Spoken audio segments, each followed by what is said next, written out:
An investigation of school dinners in the West Midlands has found 1 in 3 contain types of meat that shouldn't be there. In the light of the horse meat scandal earlier this year, the BBC Inside Out team followed council inspectors checking food.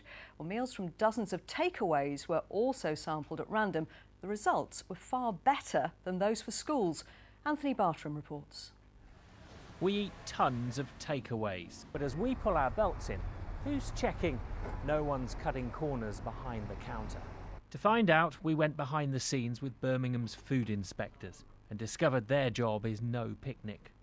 In the wake of the horse meat scandal, they're checking for food fraud. In other words, do the menus match what we're actually eating? If a food business operator is purporting to selling, for instance, a lamb curry, we'll be actually looking to see whether in fact the meat contained in that curry is in fact lamb and nothing else. Just doing some routine sampling today for meat products. It's nothing to worry about, it's just a routine thing we do from time to time. Have you got any doner meat today? Yeah. Could I have a portion of doner meat, please? The month-long sampling exercise was random and they dropped in on dozens of takeaways across the city.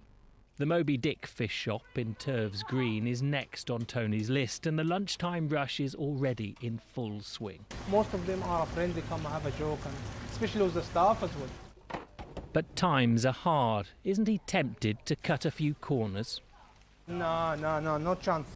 In all, 40 takeaway meals were sent off to the labs for testing, where scientists had just finished a survey of school dinners. The last survey we did, we had 33 samples. They were all from educational establishments, so schools, school dinners, those kind of things. And out of those 33, we reported against 11.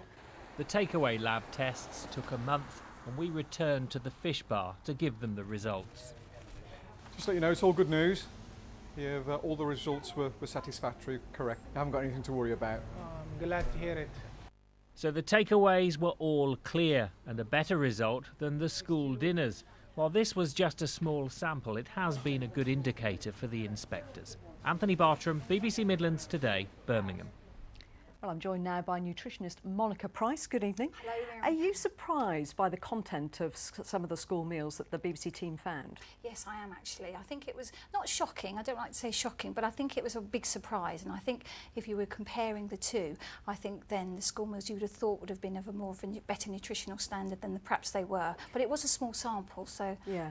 But how easy is it to produce a meal of a decent nutritional standard when we've got the cost for a primary school meal of being £2, goes to the princely sum of £2.15 for a senior school? Quite tricky to produce a decent meal for that amount of money. It is, and that I think there lies the problem. I mean, that's what the pupils pay. They pay approximately £2 in Birmingham, but it can be done. You know, I work with children, I go into schools and I engage with the teachers and the dinner ladies that are actually serving the meals. So it can be done, but I think again it's all about education. It's about letting people know that it can be done, as opposed to looking at that figure and maybe thinking there's no way this can be done for £2. So Monica, how do you do it to make sure that what the children are eating is what they think they're eating? Well, that's a big question, isn't it? This has been a very small sample of 33, and obviously the results are showing that there was 11, so a third of that 33, which was quite, you know, that's quite significant. Yes, it is. It's a significant amount. So I think what we need to do is perhaps do a larger sample, look at the larger picture, do another sample across the region, and let's get a better idea of an indication of exactly what's going on. But what would you encourage schools to do to make sure that what they're eating is not what it says on the tin, but what it says on the menu? Read the label, definitely. You know, have a look, check with your suppliers, make sure you're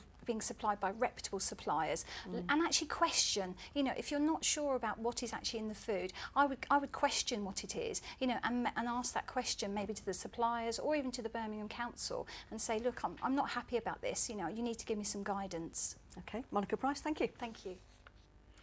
And I'll have more on that story tonight on Inside Out West Midlands here on BBC One at 7:30. Hope you can join me.